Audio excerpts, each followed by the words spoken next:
Woodinville.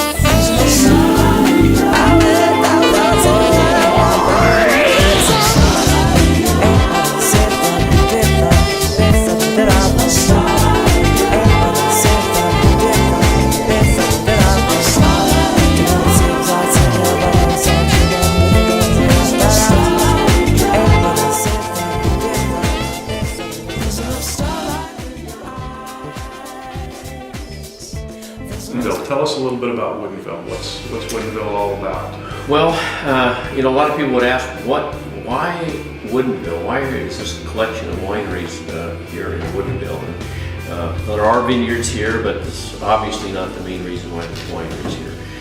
It's really all about the history and the location. Certainly our location, about a half hour out of Seattle, and a little bit more rural atmosphere.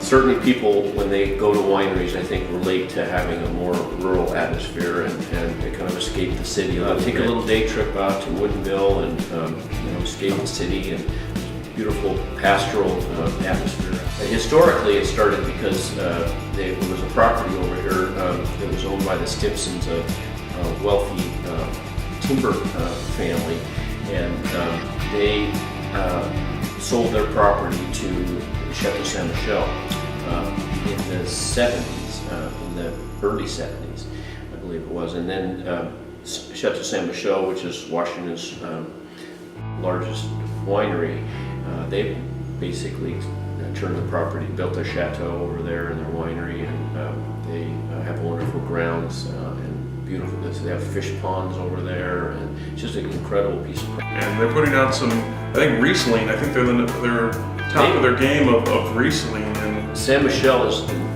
#1 producer of Riesling in the world, and not only do they make a lot of it, but it's for a reason. They make some of the best Riesling in the world. That's a statement. That's a lot of. And it's a statement for both Washington State and for Saint Michel. Yeah.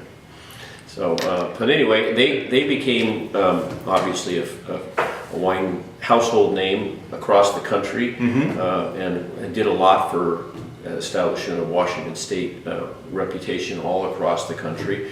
So the other wineries kind of said to themselves, well, they have a couple 100,000 visitors coming to see their winery every year.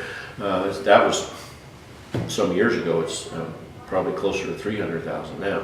But why not put my winery in the vicinity of that? So it's like over 70 either wineries or tasting rooms here in Woodinville. Wow. Now, how long have you been here? So we've been here about 5 years, which actually makes us, I think, in the older half of the Woodinville winery. Okay.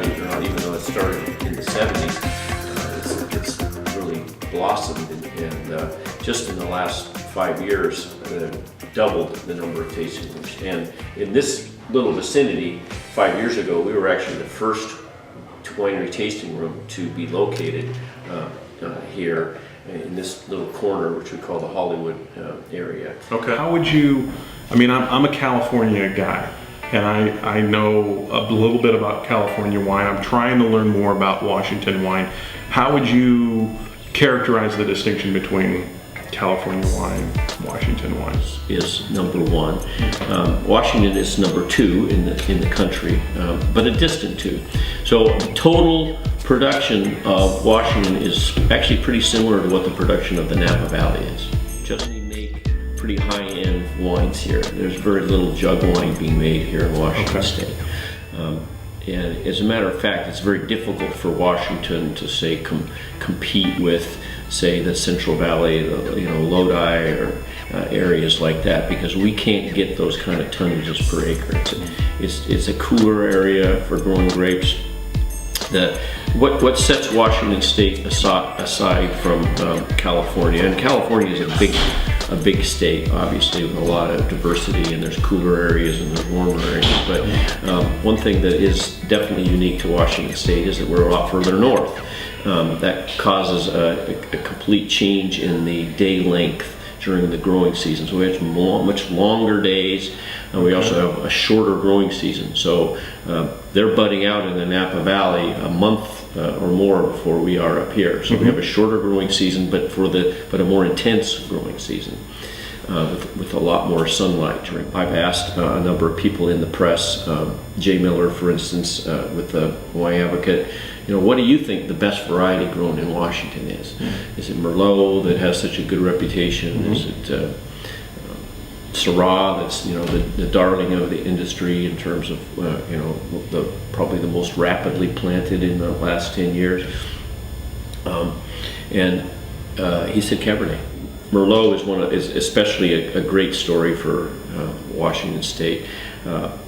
There's a lot of good environments for Merlot to grow in here in Washington, whether it's the Yakima Valley or the Wahluke Slope.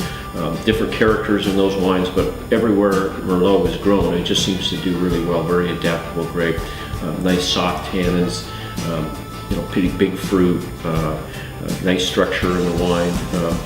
The average Merlot in Washington makes a big statement and is recognized by the press, a much more significant statement than Merlot's typically grown in California. Okay, so check them out, guys. This is great juice. Really a great bang for your buck for sure. Good value. Check them out. Check them out. Give them a try. Order a couple of bottles and see what you think. You get an opportunity to come to Washington, head out to Woodinville, Washington. It's just about a half hour outside of Seattle, and you'll have a great time. Brian Carter, thank you so much for joining us today. Thanks for being the first Wandering Wino guest here, and we so much appreciate it. So look for Brian Carter Cellars on Facebook, on Twitter, and you can also find this video on YouTube.